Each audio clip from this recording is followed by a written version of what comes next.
Welcome, everyone, to What the Force. I'm Marie-Claire Gould, your host, and with me to cover all the episodes of Visions Season 3 is my good friend and yours, Hammy. Hi. Hi, MC. Hi, everyone. Excited to dig back into Visions.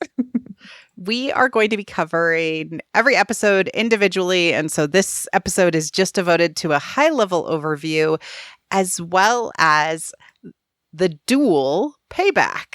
All right, let's dig into overall how we felt about this season, overall themes that we saw, so we could just dig right into it. Hammy, what did you notice? Well, my favorite thing about doing Visions, I can't believe this is our third time doing this. Third time, I know, right? Yeah. My favorite thing about Visions is the fact that it's an anthology, that it's bite-sized stories in Star Wars. But because of that, sometimes you don't need to be long-winded to get across your message or the theme of an episode. And so I really appreciate that within, 15 to 20 minutes, you kind of are thrown into a world. It obviously is the world of Star Wars and like the IP of it all, but each episode is its own characters, its own world, and you've never seen them before, other than the few sequels that we have this season. This is the first time we've had sequels. I know, right? Yeah. So, but because of that, it's amazing to me every time we would do these, how developed the characters are and how that relates back to the themes, the usual light versus dark, morality, all of that, and how quickly they're able to give us all of that in such a bite-sized chunk. I think I posted about this on Blue Sky, but I said one thing I love about Visions is that it takes the themes of Star Wars and turns the volume way up. It's just everything is very clear. And so when I read feedback on the internet from people who maybe don't listen to this podcast, it always shocks me when people are like, that's not really the way you should view Star Wars. But if it exists in Visions, it's because it is a lens into Star Wars from a different point of view, but it still keeps the same themes and important ideas at the forefront. And so the specific thing I read was, and it's about this episode, was you have to ignore the darkness, so what is said by Ronan is not true. Literally, somebody saw this episode and said, no, that's not Star Wars. Oh my gosh. No, I don't know how anyone could imagine this. I was like, what? What? This is Reddit. But they literally were like, this can't possibly be what they mean by Star Wars. So confused. They were legitimately confused because the themes are turned up to so high a volume, and it literally calls out this person in the story, and we'll get into it more when we actually dig into it. I just was like no, the point is that it's the same regardless of the story that you're telling. Exactly. I totally agree. It doesn't feel removed from Star Wars at all to me. It is just a different point of view, and we know technically these aren't canon. They're kind of just, like I said, you're thrown into these stories, themes, the way the characters act, connecting back to canon. Yeah. Whether it's the physical items or the locations or the ideas behind them, it all feels very much connected and part of Star Wars. And like you said, everything's heightened. That's all. And so if anything, that makes me love it even more because it's not long and drawn out, and you kind of can just watch an episode and you just get your Star Wars fill out of it. Exactly. The one thing, though, that really stood out to me, because I am a consumer of much of the canon that I possibly can, was this season, more than the first season and the second season, felt way more influenced by the story group and what they consider to be allowable. And I know that sounds like a weird thing to say, but as an example, multiple characters used the term dank ferric, which is from Mandalorian. And I was like, that is so weird.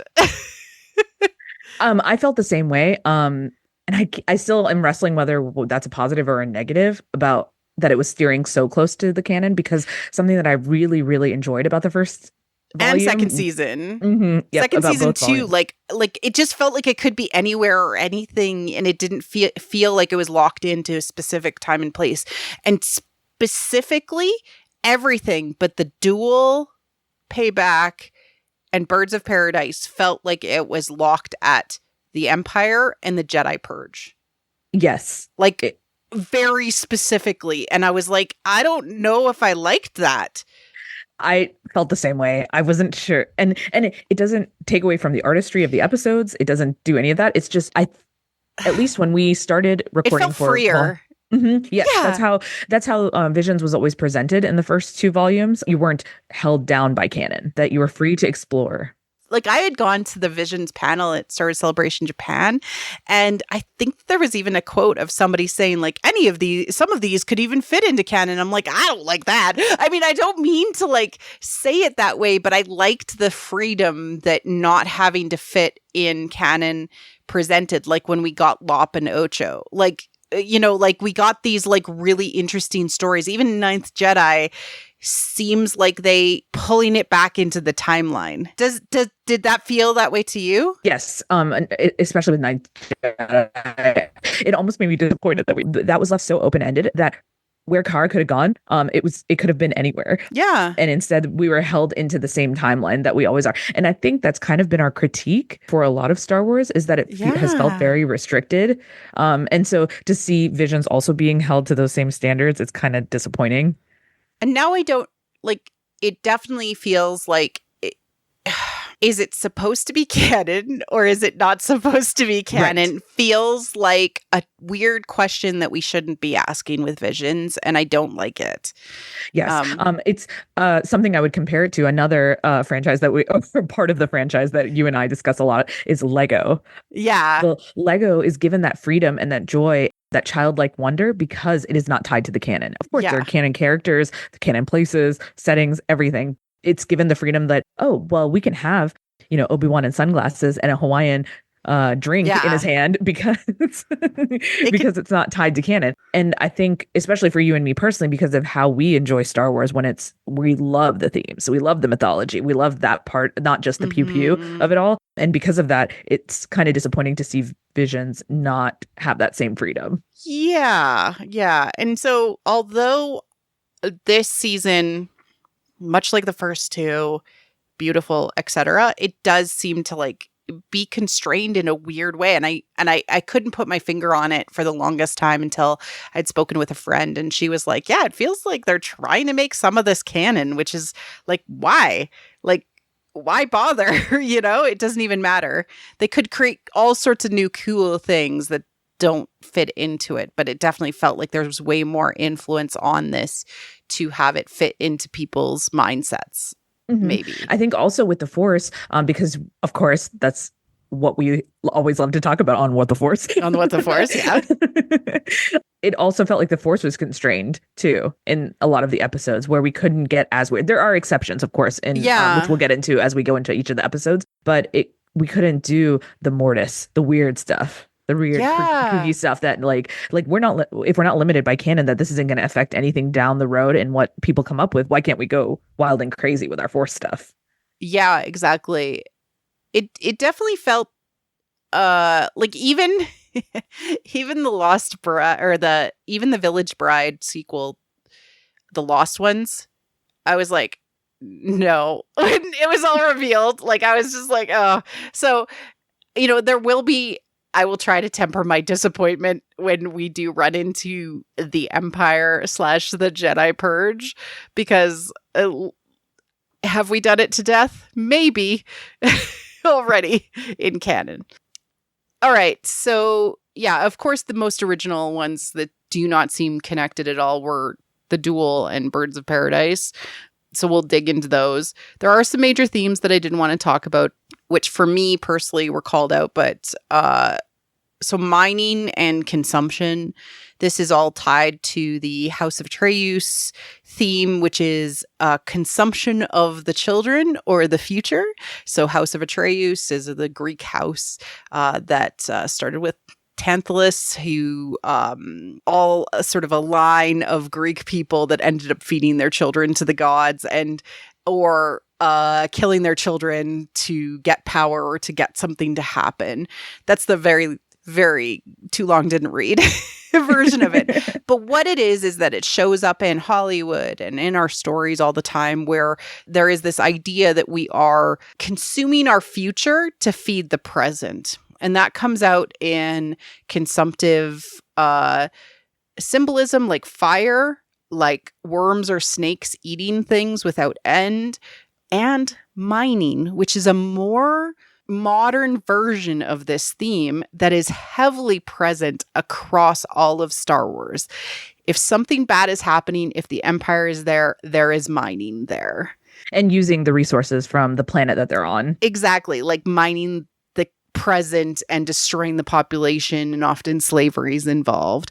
We also get a nice play of consumption/capitalism, which is not a huge theme in Star Wars. It's usually consumption/imperialism, but consumption, imperialism, and capitalism are actually quite related. And so it's really neat to see that actually play out in some of these episodes as well.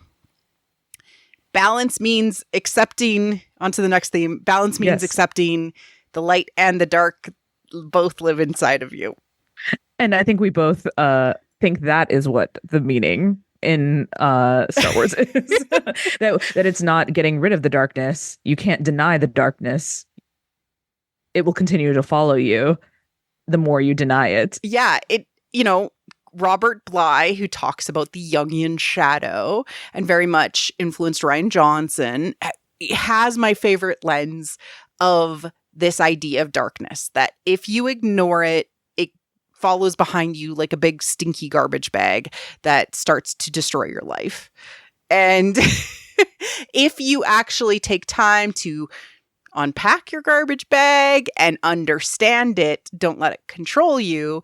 How it controls you is because you're not actually willing to engage with it at all and understand why you have this darkness within you, or what has caused this darkness to be within you. And we get that a couple of times throughout the episode. So to those people at Reddit, I'm sorry, you're wrong. There is also a big theme of life and the value of life after you've experienced a spiritual or ego death, that you must keep on moving forward regardless of like the experiences that you've had, but you need to understand what you were beforehand too, because that's part of you. And that's related to the light and the dark both being into you oftentimes. Any other themes that you've noticed that you want to bring up? Well, since we were talking about how connected this is to the Empire, the Purge of the Jedis, all of that, I did want to talk about morality during war times. In different ways, each of the characters, since they are kind of being held to the canon, whether they're a smuggler, a bounty hunter, even if they're on the fringes of the war, they're affected by that. And so even though they might not be a Jedi who's dealing with the light and the dark the way that we think of, that person has to make a moral decision for themselves. And that's one of my favorite things about Star Wars, is that that it's overlaid with this morality, so that even though a wider war may be happening, but the war inside you is always what matters. Important. Yeah. Yeah. And we see that with a few characters. Yeah. Sometimes how you've made your way in the galaxy thus far can no longer work because you're finally faced with the challenge of the day. Yeah. So there is definitely plenty of good in these episodes. I think it's really just the settings that we kind of wanted to let's discuss all these same themes that we love, just separated from the timeline of Star Wars. I've always argued that it would be really cool to see a Shakespearean version of Star Wars where it's set in a solar system we don't know, and they literally have knights and they have Shakespeare, and you could take almost the plot of a Shakespearean story and translate it and have Ian Dersher, the amazing guy who did Shakespeare Star Wars, do up the script for it, and you would have a freaking amazing version of Star Wars. And it wouldn't be connected at all to anything we've got. Mm-hmm. And I think the reason we keep going back to that is because that's something that we'd like to see in Star Wars, that they don't need to be so held down. And I think worried about that you need to have this Easter egg that someone can connect in order to love Star Wars. People like lightsabers. People like knights. People like this, like, fealty. It's classic. You could go with that. All right. Let's dig into the duel Payback. It's clear you have lost your way, former Jedi. There is no balance without the light and the dark. The judgment that you are so obsessed with is nothing more than the denial of the other side. This, of course, was done by Kamikaze Duga plus Anima. And wow, like, I don't know. I knew this one was coming because of the Visions panel as well as the announcements, and I was not expecting it to be as amazing as it was. Especially because the first duel was so good. It was so good. And it had droids, it had like action, it had adventure, it had like the sort of historical Japanese setting. And I was like, how do they top that? Oh, well, they make a wandering tavern out of a Imperial Walker.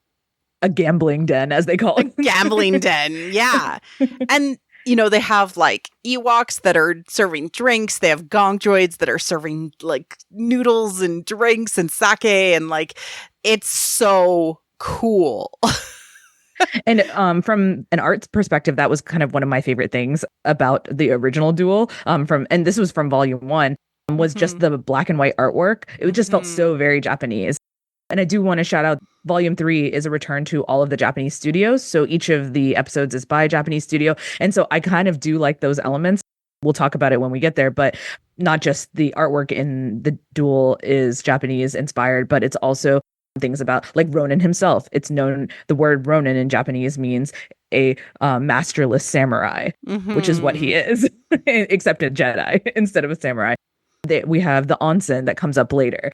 There's certain Japanese elements. I do really enjoy that because that does help it remove it a little bit from canon Star Wars to be its own thing. So I like that to be its own thing. And although the Imperial Walker suggests the idea of the Empire, like it could have been that the Walker existed like way before and it just got adopted by the Empire at some point. So you can kind of be like, and there's also multiple Sith and there's also multiple factions of things. And they introduce this idea of these crusaders with the Grand Master who specifically has this revenge concept. And they make them artistically so cool to say these are not Jedi. They are like this offshoot.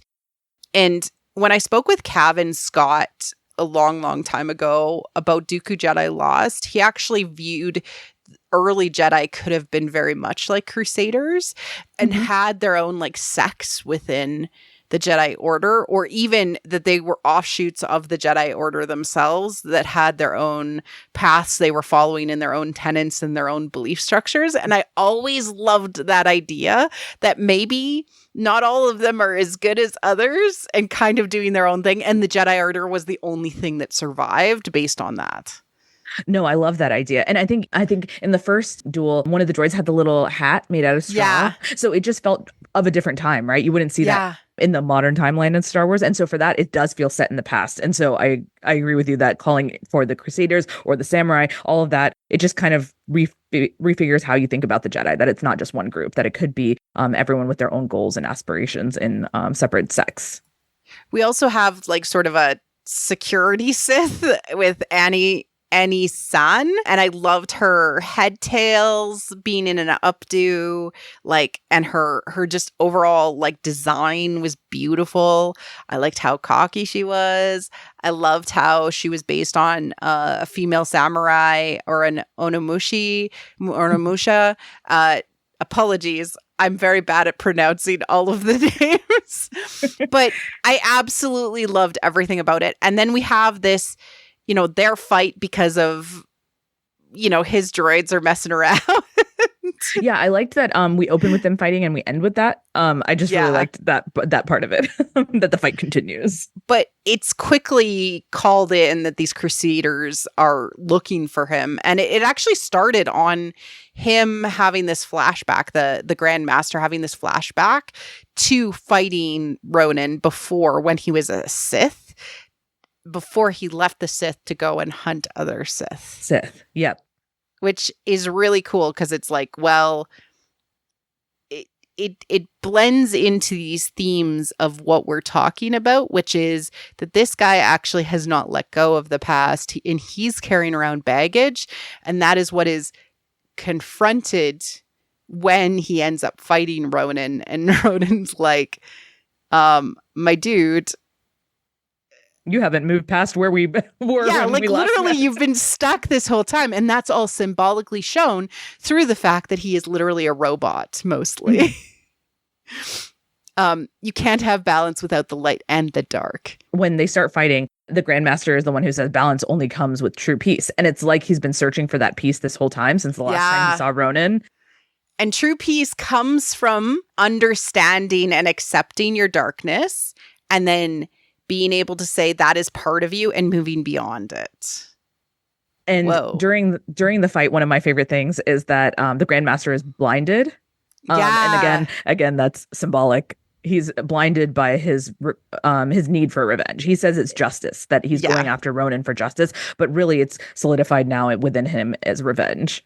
And the good guys, quote unquote, even though they're all kind of bad people, but like the people who are part of this planet all end up working together as a community, which shows that communal force rather than this oppressive force that is trying to force oppression from above, bombing and attacking from above and keeping them all trapped. So it's like the motley crew ends up working together. The two sort of samurai, the boss, the big boss guy, the droids, the Wookiee, the Ewoks, all of them end up working together to rescue themselves, including making her out of his former dead Sith crystals the coolest arm lightsaber umbrella attachment that is amazing.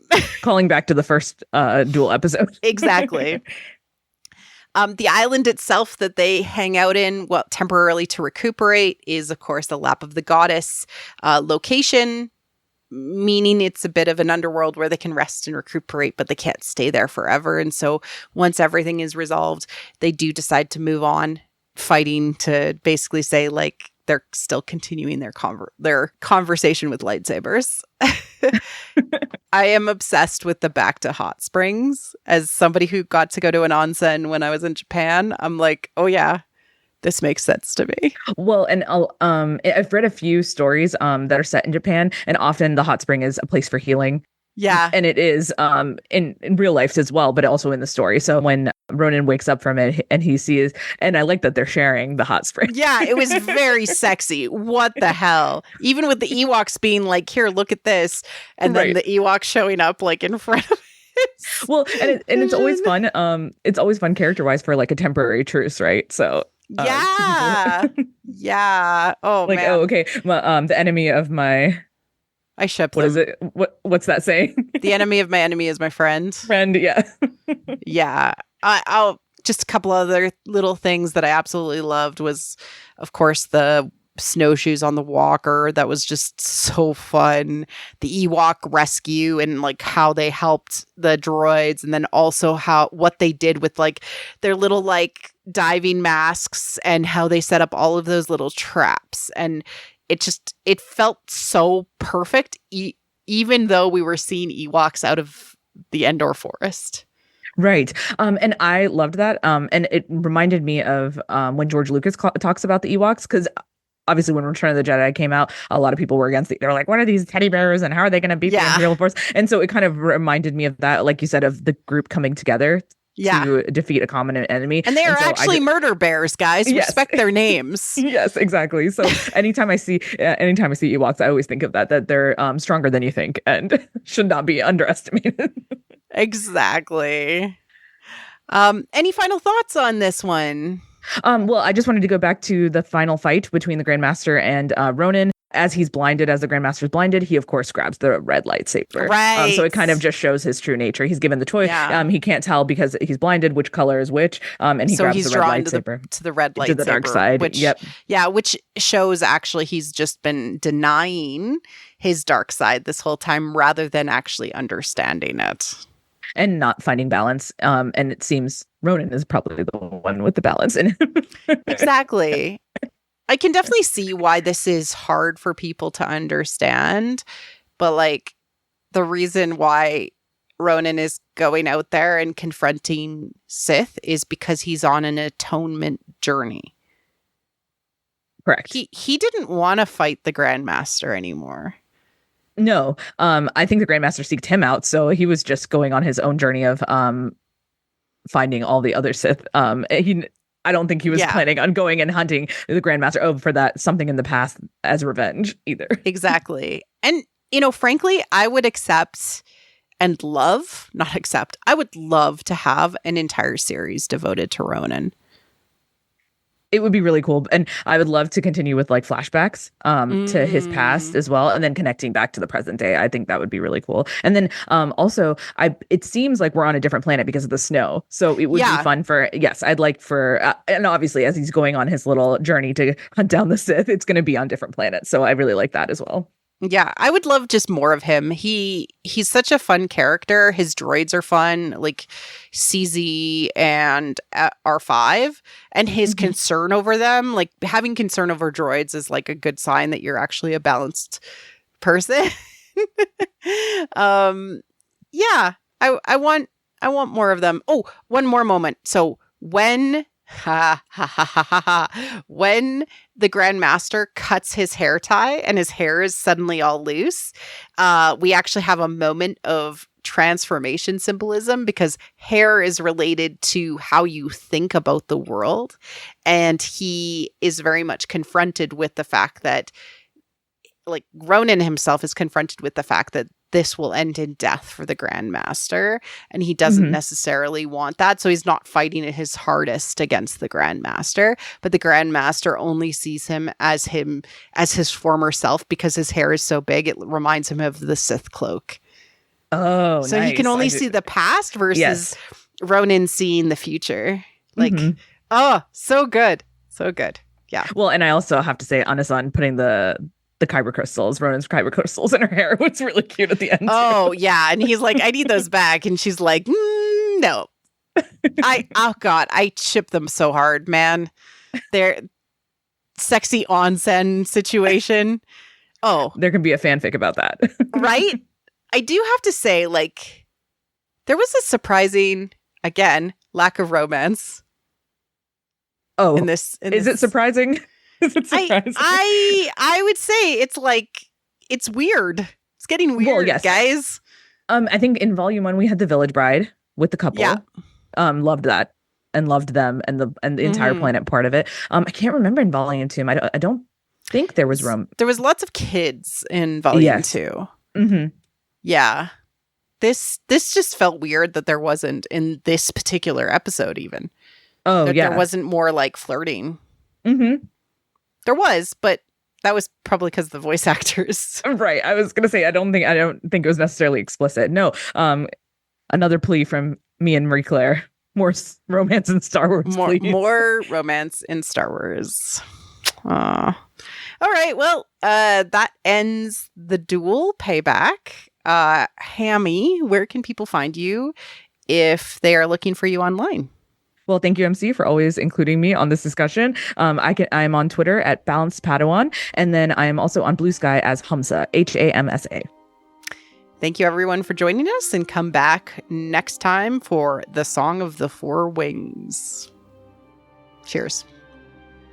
Thank you for listening to What the Force. I'm Marie Claire Gould, your host. Our orchestral music is by Christy Carew for What the Force. You can support the show directly on Patreon at patreon.com/whattheforce. We would like to thank all our patrons, especially those who love and are obsessed with What the Force. Christian R., Adrian, Sarah Joy, Scott, John, In Wild Space, Minky Moo, Derek C., How Rude, Christian Luca, Carly Ann, and Scott C. Support the show by wearing the Force with our merch. Like and subscribe on YouTube, or leave a 5-star review on iTunes or other pod apps. It helps people find the show. You can connect with us on Blue Sky at WT Force, What the Force Podcast on Facebook, or on our website at whattheforce.ca, or our Discord. Links are in the liner notes. Feel free to reach out and start a conversation. Cheers.